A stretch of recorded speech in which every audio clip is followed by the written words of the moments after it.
ضلع کا سب سے بڑا احتجاج، مونگ والوں نے احتجاج کا ریکارڈ قائم کر دیا۔ 5 گھنٹوں سے روڈ بلاک۔ جی ہاں، ہم بات کر رہے ہیں ضلع کی، جس کی پولیس پاکستان میں سب سے زیادہ سیاسی مداخلت کی شکار ہے۔ یہ جو احتجاج آپ دیکھ رہے ہیں، اس میں مونگ کے رہائشی لوگوں نے اپنی مدد آپ کے تحت بچے کو اغوا کرنے والے لوگوں کو پکڑ لیا۔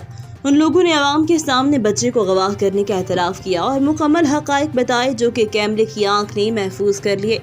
15 پر کال کی پر پولیس موقع پر آ گئی۔ عوام نے پولیس پر اعتماد کرتے ہوئے ملزمان کو پولیس کے حوالے کر دیا۔ عجیب بات ہے کہ عوام کے سامنے اقبال جرم کرنے والے پولیس کو دیکھتے ہی خوش ہو گئے۔ چوکی رسول میں بھی جو تھانے دار تعینات ہوتا ہے وہ فرعون بن جاتا ہے۔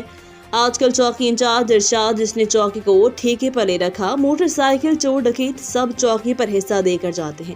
اس احتجاج سے پہلے بھی احتجاج کا بڑا ریکارڈ اسی چوکی رسول کا تھا۔ ڈکیت سریعام کئی گھنٹے 20 گھروں میں ڈکیتیاں کرتے رہے۔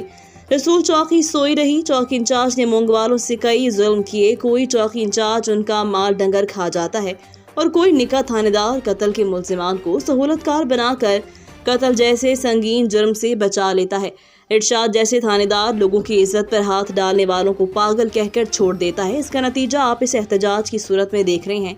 یہ احتجاج پورا گاؤں کرا ہے۔ وقتی طور پر یہ احتجاج اگر وقتی طور پر ختم بھی ہو جائے تو مسائل حل نہیں ہوں گے۔ آج یہ وزیر اعلیٰ پنجاب پرویز الہی سے اپیل کہ چوکی کے تمام عملے کو تبدیل کر کے کوئی اچھی شہرت کا عملہ تعینات کیا جائے اور اس مظلوم خاندان کا بچہ جلد از جلد بازیاب کروایا جائے۔ کیمرامین مبشر بڑاج کے ساتھ مرزا ظہیر احمد، ریٹ نیوز مونگ۔ مزید خبروں سے باخبر رہنے کے لیے وزٹ کریں readnews.pk۔